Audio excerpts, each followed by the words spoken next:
Akashvani audit వారోత్సవాల సందర్భంగా director general of commercial audit Hyderabad Shri MS Subrahmanyam గారితో Shri K Srinivasarao SAO consultant సంభాషణ వింటారు.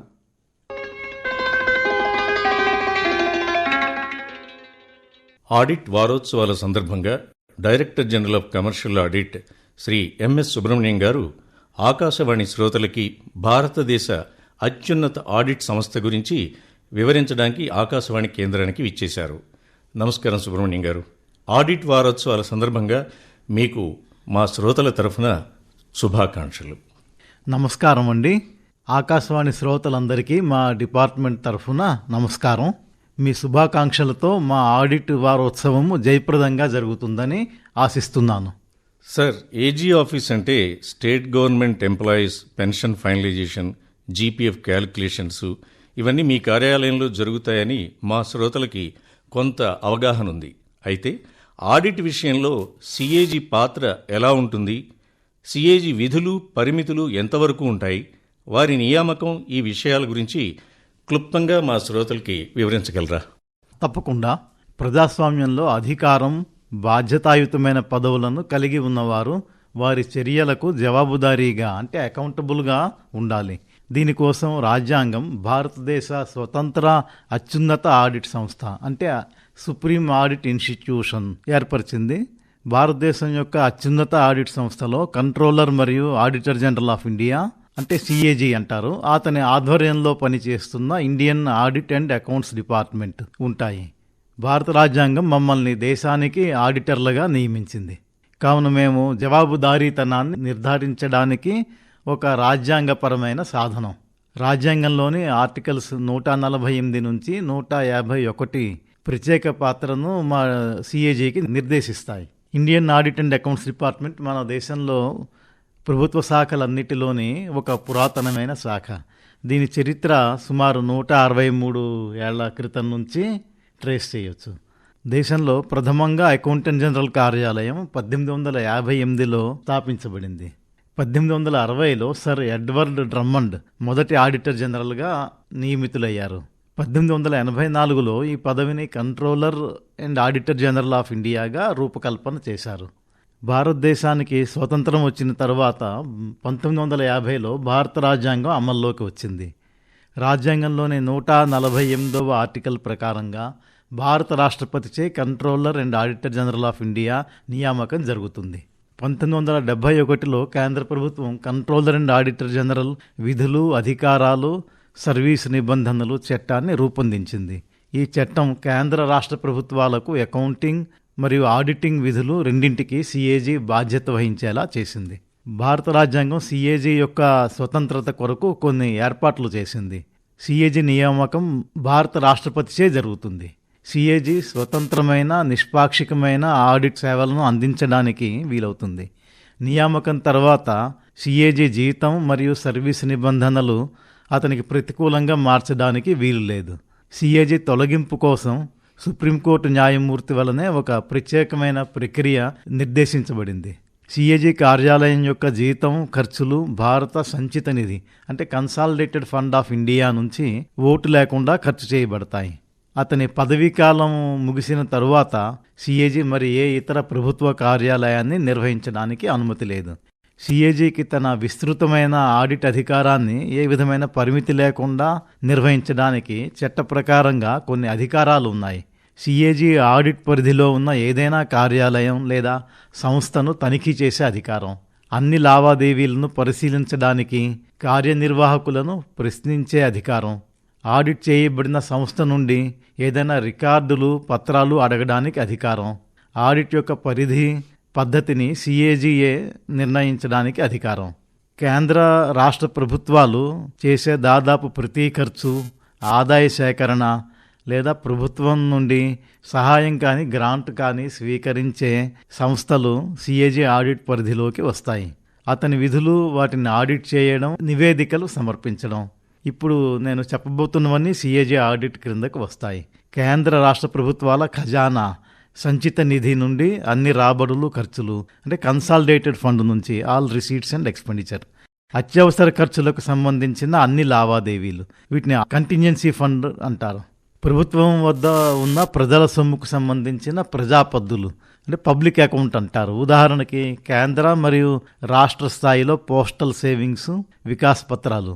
ఏదైనా ప్రభుత్వ శాఖలో అన్ని వర్తక, తయారీ, లాభ నష్టాల ఖాతాలు, ఆస్తి అప్పుల పట్టికలు, ఇతర అనుబంధ ఖాతాలు, అన్ని ప్రభుత్వ కార్యాలయాలు, శాఖల యొక్క అన్ని స్టోర్లు, స్టాక్ ఖాతాలు, అన్ని ప్రభుత్వ కంపెనీలు, కార్పొరేషన్ల ఖాతాలు, ఉదాహరణకి ఓఎన్జీసీ, ఎన్ఎండిసి మొదలైనవి.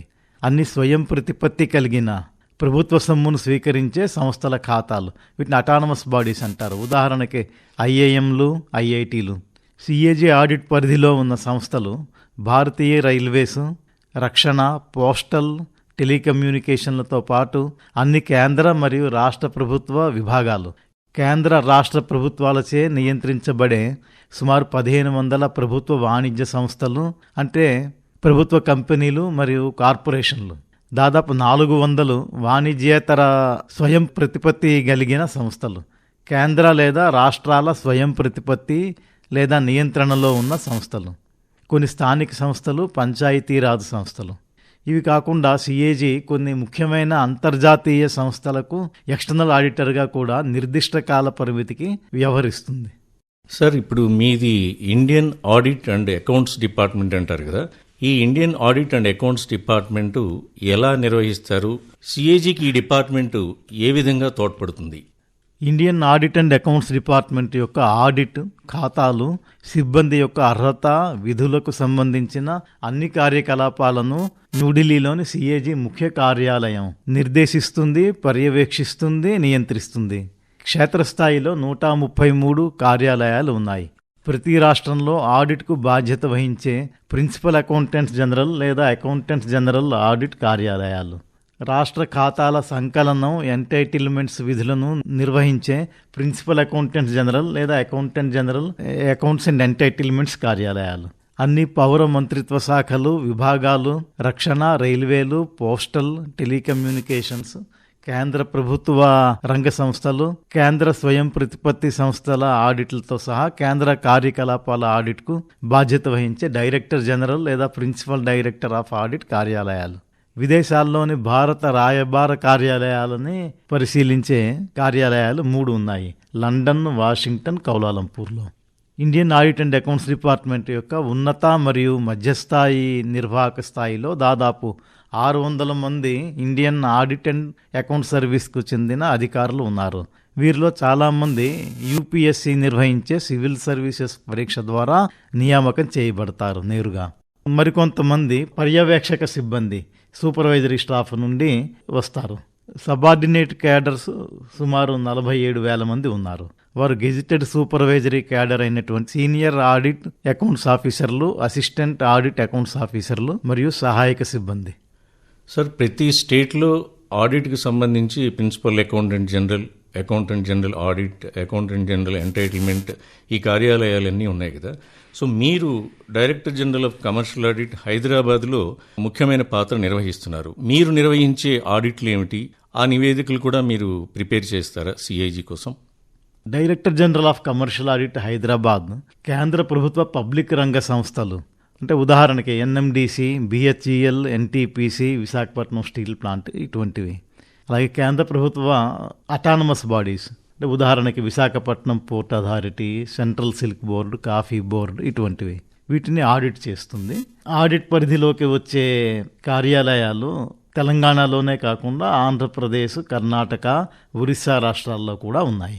మా ఆడిట్ ఫలితాలు సిఏజీ ముఖ్యాలయం ఆమోదించాలి. ఆమోదించిన తర్వాత సిఏజీ ఆడిట్ నివేదికల్లో చేర్చబడతాయి. ఇంకా ఎలాంటి ఆడిట్లు సిఏజీ టేకప్ చేస్తుంది సార్? సిఏజీ ఆడిట్స్ లక్ష్యం అంటే ఆడిట్ ఆబ్జెక్టివ్స్ మీద ఆధారపడి 3 రకాలుగా వర్గీకరించడం జరిగింది.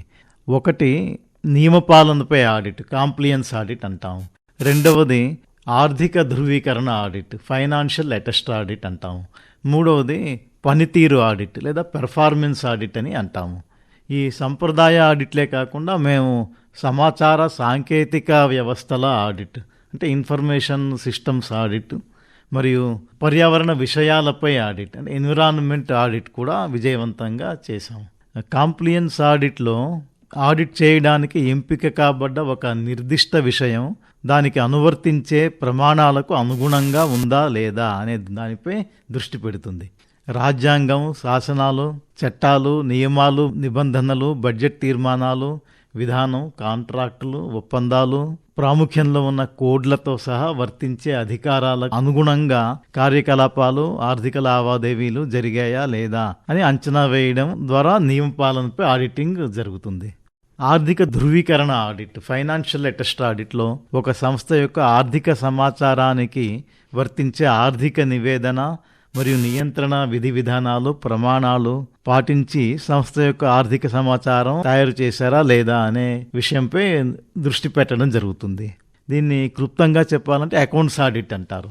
పనితీరు ఆడిట్లో అంటే పెర్ఫార్మెన్స్ ఆడిట్లో ప్రభుత్వ జోక్యం చేసుకొని చేసే పనులు అంటే గవర్నమెంట్ ఇంటర్వెన్షన్స్, కార్యక్రమాలు మరియు సంస్థల పనితీరు, ఆర్థిక పొదుపు, సమర్థత మరియు ప్రభావశీలత సూత్రాలను అంటే principles of economy, efficiency and expenditure వీటికి అనుగుణంగా పనిచేస్తున్నాయా లేదా మరియు వీటిని మెరుగుపరచడానికి ఆస్కారం ఉందా అనే అంశాలపై దృష్టి పెడుతుంది.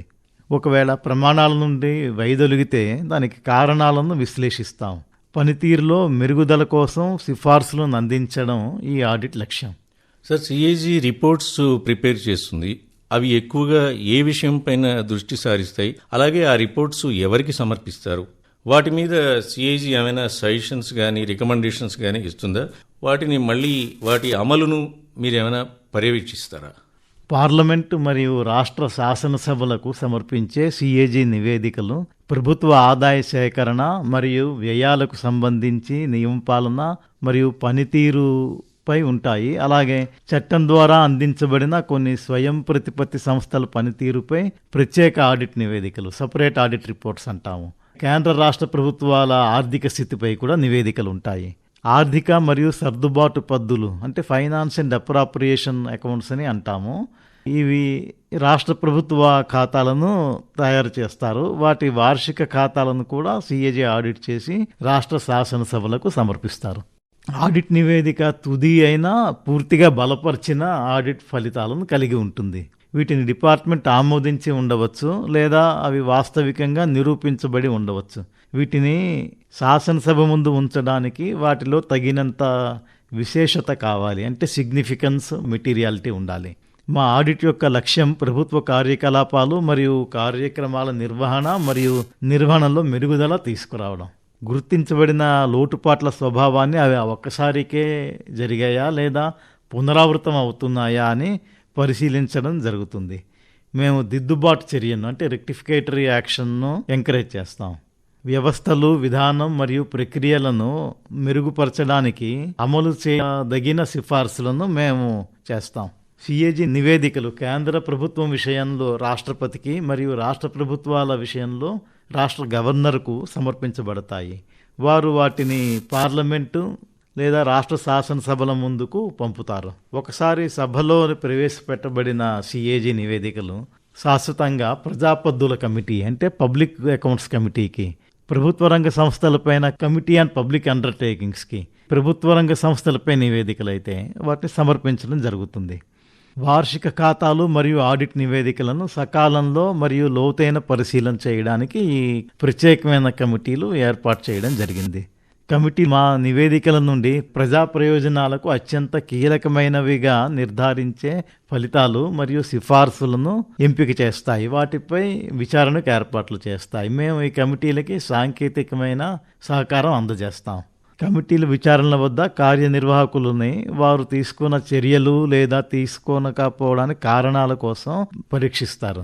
వారి పరీక్ష ఆధారంగా కమిటీలు వారి నివేదికను వాళ్ళ సిఫార్సులతోటి సిద్ధం చేసి శాసనసభకు సమర్పిస్తాయి. సార్, మీరు అన్నారు కదా సిఏజీ ఆఫ్ ఇండియా కొన్ని ఇంటర్నేషనల్ ఆర్గనైజేషన్కి ఎక్స్టర్నల్ ఆడిటర్గా వ్యవహరిస్తున్నారని చెప్పి, ఇప్పుడు ప్రస్తుతం ఏమైనా external auditor work CAG of India take up చేసిందా? ప్రస్తుతం సిఏజీ ఆఫ్ ఇండియా అంతర్జాతీయ సంస్థలు కొన్నిటికి ఎక్స్టర్నల్ ఆడిటర్గా వ్యవహరిస్తున్నారు. వాటి పేర్లు చెబుతున్నాను. International Atomic Energy Agency Vienna, ఆహారం మరియు వ్యవసాయ సంస్థ Food and Agriculture Organisation Rome, World Health Organisation Geneva, రసాయన ఆయుధాల నిషేధ సంస్థ, Organisation for Prevention of Chemical Weapons. ఇవి కాకుండా సిఏజీ ఈ మధ్యన అంతర్జాతీయ కార్మిక సంస్థ, ఇంటర్నేషనల్ లేబర్ ఆర్గనైజేషన్కు కూడా ఎక్స్టర్నల్ ఆడిటర్గా ఎంపిక చేయబడ్డారు. సార్, ఈ ఆడిట్స్ చేయడానికి కానీ లేకపోతే ఈ మారుతున్న అంతర్జాతీయ ప్రమాణాలకి అనుగుణంగా మీ డిపార్ట్మెంట్ టెక్నాలజీని ఏ విధంగా ఉపయోగించుకుంటోంది? మీ సిబ్బందికి ఈ విషయంలో ఏమైనా ప్రత్యేకమైన శిక్షణ ఉంటుందా? దానికి తగిన ట్రైనింగ్ ఇన్స్టిట్యూట్స్ ఏమైనా మీరు నిర్వహిస్తున్నారా? ఈ అంతర్జాతీయ ప్రమాణాలకు అనుసరించి మా డిపార్ట్మెంట్ కూడా సిబ్బంది శిక్షణని నిరంతరం మెరుగుపరుస్తూ ఉంటుంది. అంటే ఇన్ఫర్మేషన్ టెక్నాలజీ, ఆడిటింగ్ స్టాండర్డ్స్ మారుతున్న కాలానికి అనుగుణంగా మా సిబ్బందికి కూడా మేము శిక్షణ ఇస్తాము. మాకు అంతర్జాతీయ స్థాయిలో 2 ఇన్స్టిట్యూషన్స్ ఉన్నాయి. ఒకటి international centre for information systems and audit, అది నోయిడాలో ఉన్నది. ఇంకొకటి international centre for environment and sustainable development అని జైపూర్లో ఉన్నది. ఈ 2 కాకుండా క్షేత్రీయ స్థాయిలో 10 కేంద్రాలు ఉన్నాయి. వాటిని regional capacity building and knowledge institutes అని అంటాం. సార్, చివరిగా ఒక ప్రశ్న. సిఏజీ ఆడిటే కాకుండా మీరు చెప్పారు పెన్షన్ ఫైనలైజేషన్, జీపీఎఫ్ మెయింటెనెన్స్, ఈ విషయాలు కూడా చూస్తుంది అన్నారు. వీటిల్లో పెన్షన్ ప్రతిపాదనలు ఒక్కోసారి ఏ సందర్భంలో తిప్పి పంపుతూ ఉంటారు? పెన్షన్ కేసులను ఎన్ని రోజుల్లో మీరు పరిష్కరించగలరు? ఏజీఎఫ్స్ ఏమైనా ఒక కొత్త ఐటీ కార్యక్రమాలు ఏమైనా చేపట్టిందా ఈ విషయంలో? సిఏజీ ఆధ్వర్యంలో రాష్ట్ర accountant general, accounts and entitlements కార్యాలయాలు ఉన్నాయి. ఈ కార్యాలయాలు రాష్ట్ర ప్రభుత్వాల లావాదేవీలను నమోదు చేస్తాయి, సంకలనం చేస్తాయి, వాటిని సిద్ధం చేసి ధృవీకరిస్తాయి. రాష్ట్ర అకౌంటెంట్ జనరల్ కార్యాలయాలు రాష్ట్ర ప్రభుత్వ ఉద్యోగుల జనరల్ ప్రొవిడెంట్ ఫండ్ ఖాతాలు కూడా నిర్వహిస్తాయి. రాష్ట్ర ప్రభుత్వ ఉద్యోగుల పెన్షన్ పేమెంట్స్ ఆర్డర్ అవి అధీకృతం చేసి జారీ చేస్తాయి. ఏజీ కార్యాలయం నుండి కొన్ని సందర్భాలలో పెన్షన్ ప్రతిపాదనలను వెనక్కి పంపడం జరుగుతుంది.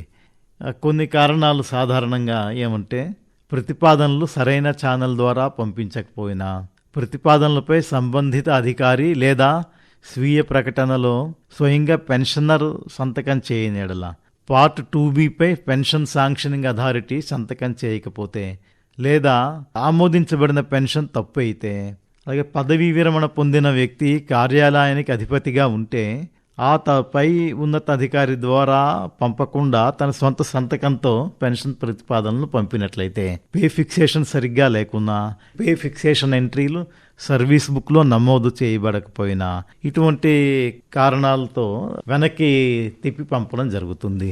పెన్షన్ చెల్లింపు ఉత్తర్వును ఖజానా అధికారికి మరియు డ్రాయింగ్ అధికారికి పంపుతాము స్పీడ్ పోస్టులో. అలాగే పెన్షనర్కు సాధారణ పోస్టులో పంపుతాము. అలాగే పెన్షనర్కు పీపీఓ నకలును డౌన్లోడ్ చేసుకునే ఫెసిలిటీ కూడా ఉంది ఏజీ వెబ్సైట్ నుంచి. అయితే పెన్షన్ సవరణ ప్రతిపాదనలు మాత్రం తప్పనిసరిగా పెన్షన్ మంజూరు అధికారి అంటే పెన్షన్ శాంక్షనింగ్ అథారిటీ ద్వారానే పంపాలి, లేకపోతే చర్య తీసుకోవడానికి వీల్లేదు. మాకు ఒక సిటిజన్ చార్టర్ అని ఉన్నది, అంటే అధికార పత్రం అంటాము ప్రజలది. దాని ప్రకారంగా 30 పని దినాల్లోనే అన్ని డాక్యుమెంట్లు సరిగ్గా ఉన్న కేసుల్ని ధృవీకరించాలి. మాకు ఒక వెబ్సైట్ ఉంది ఏజీ ఆఫీస్లో. జీపీఎఫ్ చందాదారులు వారి వార్షిక ఖాతాలు చూసుకోవచ్చు, వివరాలు, వార్షిక స్లిప్పులు, జమ కాని వివరాలు, జీపీఎఫ్ ఉపసంహరణ దరఖాస్తు స్థితి, లోపం ఉన్న వివరాలు వెబ్సైట్లో చూడవచ్చు. అలాగే పెన్షనర్లు ఏజీ వెబ్సైట్ నుండి వారి పెన్షన్ దరఖాస్తు యొక్క స్థితి చూసుకోవచ్చు, పెన్షనర్ల నకలు తీసుకోవచ్చు, ఏమైనా ఫిర్యాదులు ఉంటే ఆన్లైన్లో సమర్పించవచ్చు. ఇది కాకుండా రాష్ట్ర ప్రభుత్వ ఉద్యోగులు ఏజీ వెబ్సైట్ నుండి వారి రుణ వివరాలను చూడవచ్చు. మా వెబ్సైట్ అడ్రస్ చెబుతాను: cag.gov.in/AE/తెలంగాణ. మాకు ఒక గ్రీవెన్స్ రిడ్రెసల్ సెల్ నెంబర్ కూడా ఉంది, ఆ నెంబర్ చెబుతాను: 04022331234. శ్రోతలందరూ మరొకసారి వెబ్సైట్ నోట్ చేసుకోండి: cag.gov.in/AE/తెలంగాణ. Grievance cell phone number 04022331234. Subrahmanyam garu, మా శ్రోతలకి సిఏజీ పాత్ర ఆడిట్ విషయంలో కానీ అలాగే ఇతర విధుల్లో పెన్షన్ విషయంలో కానీ చాలా చక్కగా వివరంగా తెలిపారు. మీకు మా ఆకాశవాణి శ్రోతల తరఫున ధన్యవాదాలు. నమస్కారం. ఆకాశవాణి శ్రోతలందరికీ నా తరఫున, మా సిబ్బంది తరఫున కృతజ్ఞతలు. మా సేవలు ప్రజలకు ఎల్లప్పుడూ అందుబాటులో ఉండడానికి మేము కృషి చేస్తాము. తప్పకుండా. నమస్కారం అండి.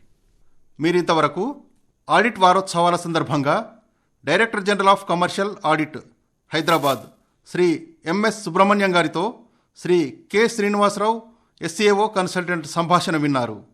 ఈ కార్యక్రమం ఆకాశవాణి హైదరాబాద్ కేంద్ర సమర్పణ.